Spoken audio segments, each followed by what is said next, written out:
Muito obrigado, Richelle. A gente já abusou de você agora um pouquinho.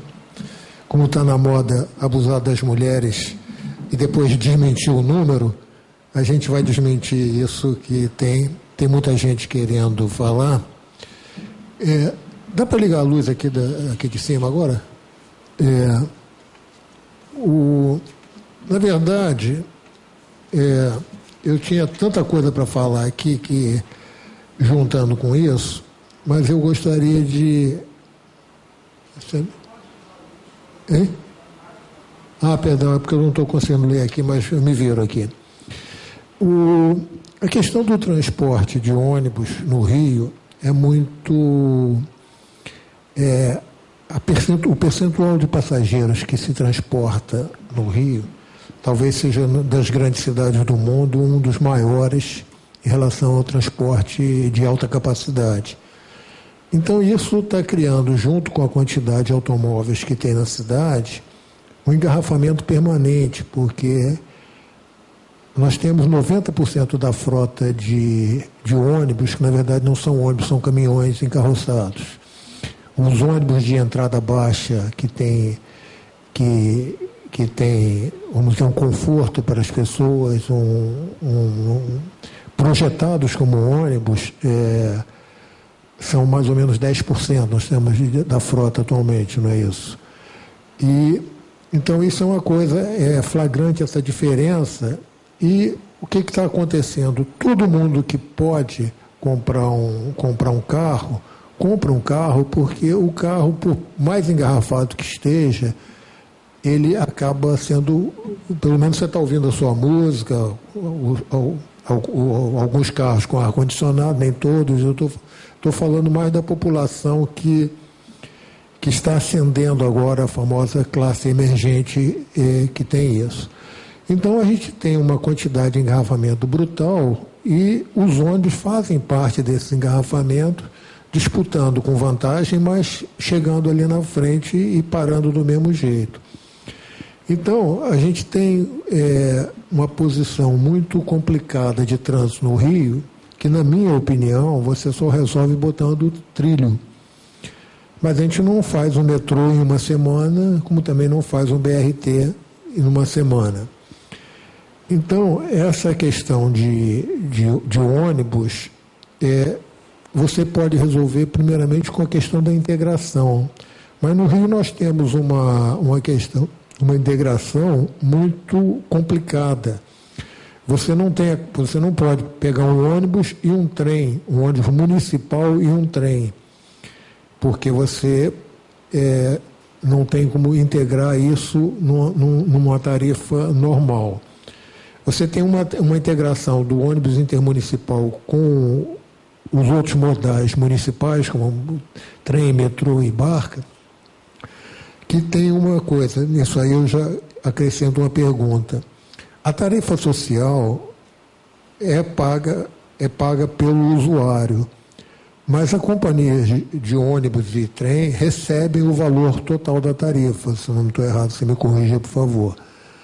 Então, na verdade, eu estou pagando uma passagem aqui e depois, nos meus impostos, eu vou pagar uma diferencinha de passagem que a cidade inteira paga por isso. Então, ela é uma tarifa social em termos, porque, na verdade, se você usa a tarifa social, todos nós aqui pagamos um pouquinho dela e vice-versa. Então, isso, eu gostaria de saber se você tem os números desse custo sobre isso.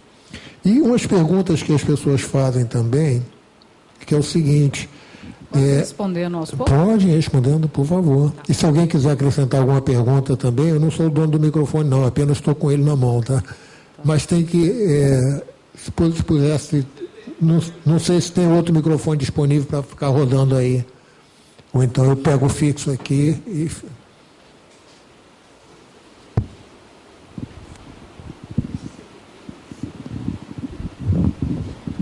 Só para informar, nossas discussões aqui são dinâmicas, então quem quiser participar, só... Alô. Então, só comentando um pouquinho dos seus comentários, Licínio, Na verdade, o equipamento, o ônibus, ele evoluiu muito nos últimos anos. Então, essa questão de que o ônibus é o caminhão, isso já ficou para o passado, os ônibus já evoluíram.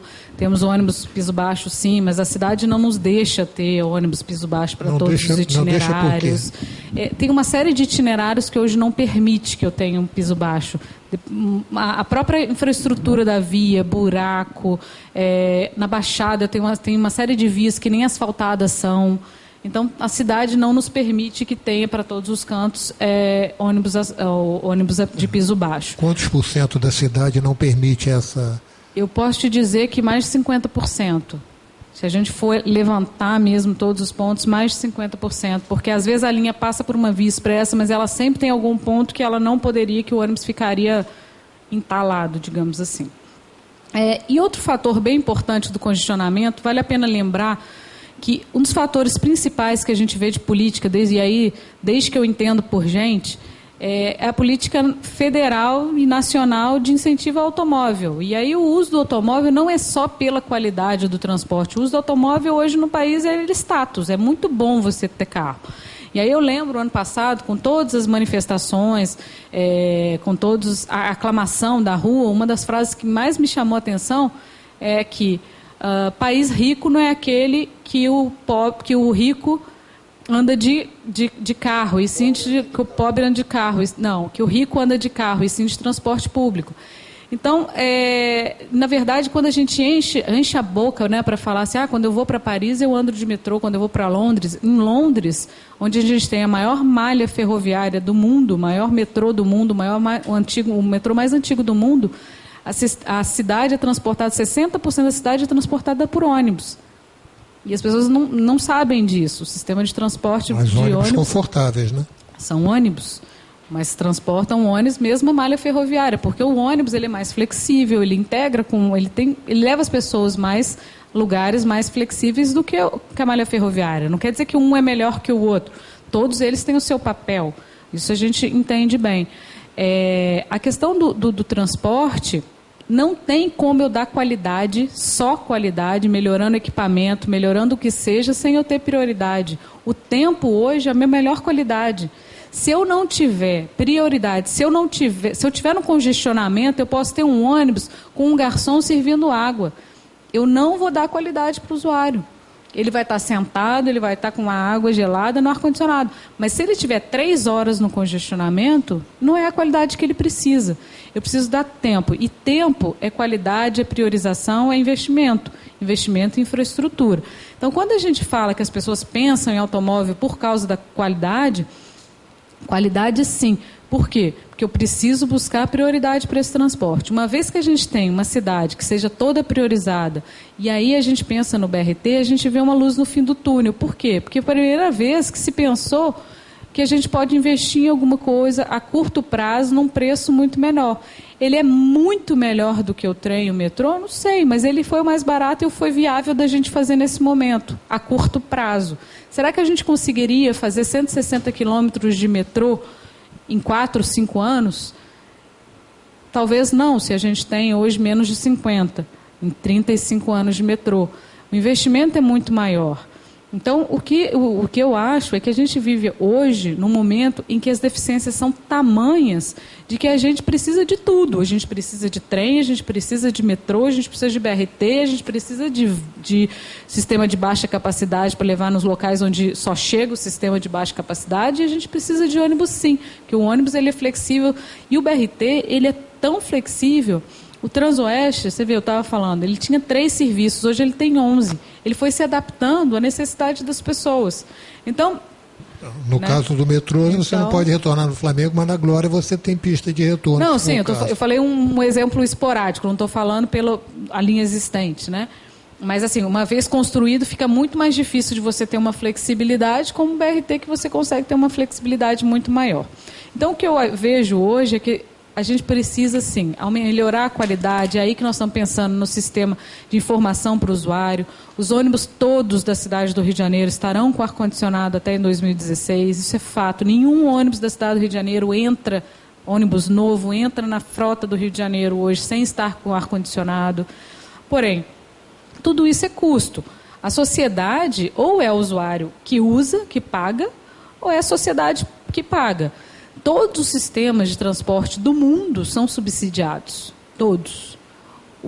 Os países da América Latina têm ainda a cultura de achar que subsídio é uma coisa absurda.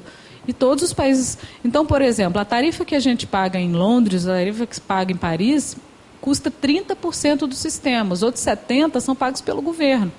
Então, aqui no Rio de Janeiro, isso começou a ser feito há pouco tempo, com o bilhete único estadual. Em São Paulo, isso já vem sendo feito há muito tempo. Então, hoje, a tarifa no São Paulo custa a mesma do município do Rio. O subsídio lá custa 2 bilhões ao ano.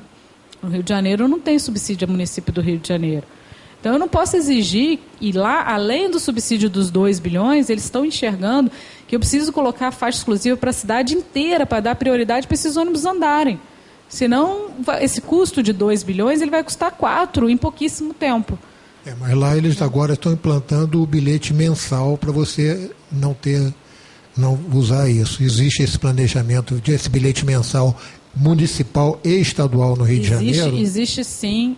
O prefeito Eduardo Paes já começou a pensar nesse bilhete mensal. Porém, a única diferença é que lá em São Paulo há um subsídio da prefeitura que aqui não tem. Então, lá o prefeito Kassab, ele pode simplesmente falar assim, a partir de amanhã a tarifa vai custar 50 centavos.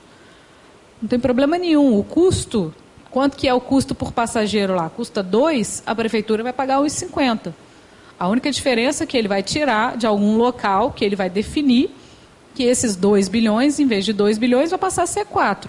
Então, se ele vai tirar de algum outro local que ele pensa ser menos importante, até porque eu acredito que o transporte é tão importante que hoje tem que virar uma política pública, sim. Então, é uma decisão política de se tomar. E a tarifa social ela foi muito nesse sentido. Se no sentido de que, para aquelas pessoas que estão pagando no dia a dia, não vale a pena aumentar a tarifa neste momento, então que fique a conta ao custo da sociedade. E é assim que tá sendo. O subsídio do bilhete único é um custo da sociedade. O movimento do Passe Livre pede isso. Uma pergunta que quer fazer, por favor. Boa tarde, meu nome é Gustavo, sou do movimento Passe Livre de Niterói. Eu achei a palavra certinha para lhe apresentar. Que a gente viu aqui que era a região metropolitana do Rio, então a gente se interessou aí em saber um pouco dos custos, apesar de, no geral, isso não ter sido muito tocado, né? Mas eu queria aproveitar aqui a presença de um representante da FETransport para fazer uma pergunta assim, para entender em relação aos custos. Assim. Primeiro que eu tentei acompanhar assim, a CPI dos transportes de Niterói, e aí teve um representante da FETransport também que foi lá, e ele não esclareceu muito assim, as perguntas, e a gente acabou ficando com mais dúvidas do que certeza. Primeiro que eu me lembro de estar lendo numa das perguntas sobre quem gere o Rio Caro, o bilhete único, assim, é a FETransport ou não é a FETransport? Essa grana, por exemplo, se eu boto lá no meu bilhete único R$100, vou usando ele durante o mês, eu posso usar ele, sei lá, terminar de usar ele 40 dias depois. Enquanto isso, esse meu dinheiro lá, eu já paguei, ele está lá na caixa, lá. Eu não sei quem gera esse dinheiro, é isso que eu gostaria de saber. E esse dinheiro é um capital de circulação, né? Provavelmente ele vai ser aplicado em alguma forma. Eu não sei se ele é aplicado no mercado, por exemplo, se gera alguma renda para a empresa, e se esse dinheiro que a gente paga com antecedência, se ele é aplicado de volta no próprio sistema de transporte público, e se a FETransport teria sabe de alguma coisa disso, se aplica, como é que funciona, se é a FETransport que gerencia esse dinheiro, ou se existe alguma empresa, pelo que a FETransport falou na CPI, existe uma empresa que gere tudo isso. E depois, se perguntado de outras coisas, falou que não, é a FETransport. Então, para a gente ficou meio nebuloso. E para aproveitar uma segunda pergunta... Pode deixar ela responder, depois você continua a pergunta. Tá, okay. Na verdade, como é que hoje é dividida a FETransport? A FETransport tem uma holding, uma empresa, onde foi dividida, criada a empresa Rio Card, Tecnologia de Informação, e a Rio Card Cartões, que é a parte toda comercial da Rio Card. Então, a parte das lojas, comercial, venda de cartão, toda é feita da Rio Card Cartões. e a parte de inteligência, criação de software, maquinário, toda a Riocard TI. A FETranspor é sócia dessas empresas, mas elas têm independência, têm sócios à parte, são empresas privadas, com capital social, pagam impostos, são empresas privadas independentes. A Riocard TI é hoje responsável pelo bilhete único estadual. Então, o que normalmente funciona quando você deposita o crédito, porque você deposita o crédito do Vale Transporte normalmente, quando é no caso da empresa ou a pessoa física deposita o dinheiro no cartão. Na verdade, compra créditos. Compra crédito, né? Igual no celular que você compra normalmente, você compra passagens de ônibus, né? Exatamente. Então tem duas fontes. Você tem a do bilhete único, que é a parte do subsídio do governo, e tem a parte do crédito do cartão. O crédito do cartão fica na FETranspor, porque é quem hoje tem a delegação das empresas para emitir o cartão. Então, cada empresa, por lei, pela lei federal do Vale Transporte, cada empresa tem que fazer o seu Vale Transporte. Então, no Rio de Janeiro, município, a gente teria 42 Vale Transportes diferentes. No estado, a gente teria mais não sei quantos. Então, por exemplo, se você viajar para São Paulo, você tem que comprar o cartão do município, o cartão da região metropolitana, o cartão de Santo André, o cartão de não sei o quê. Então, se você andar na região metropolitana, você não andar com 5 cartões no bolso. Aqui não. Aqui na época, há 20 anos atrás, chegou à conclusão que não valia a pena ter N cartões, na época era N papéis diferentes, e delegou a FETranspor. Então, cada empresa tem um contrato de delegação com a FETranspor para emitir esse Vale Transporte, esse cartão eletrônico que se chama Riocard. E aí a gente gerencia esse crédito. Então, todos os dias, como é que você usa o seu cartão no dia? Todos os dias à noite, ele é offline, todos os dias à noite, quando o ônibus vai para a garagem, ele comunica, na garagem tem as antenas, dentro do validador, se você reparar, o validador ele tem uma anteninha, um pedacinho preto, aquilo ali é a antena dele. Aí ele comunica com a antena da garagem. Automaticamente, o computador da garagem, o mainframe da garagem, comunica com o mainframe da Riocard, que é o grande porte. Esse grande porte é um computador caríssimo da IBM, que nem é comprado, ele é como se fosse um comodato, que você paga um aluguel eterno, uma coisa assim, que só os grandes bancos têm, e que você tem que ter um segundo para backup, porque o sistema não pode parar, igual banco, você não vai a banco, o sistema saiu fora do ar, tem que estar sempre funcionando. E ele diz assim, bem, a empresa Real Auto Ônibus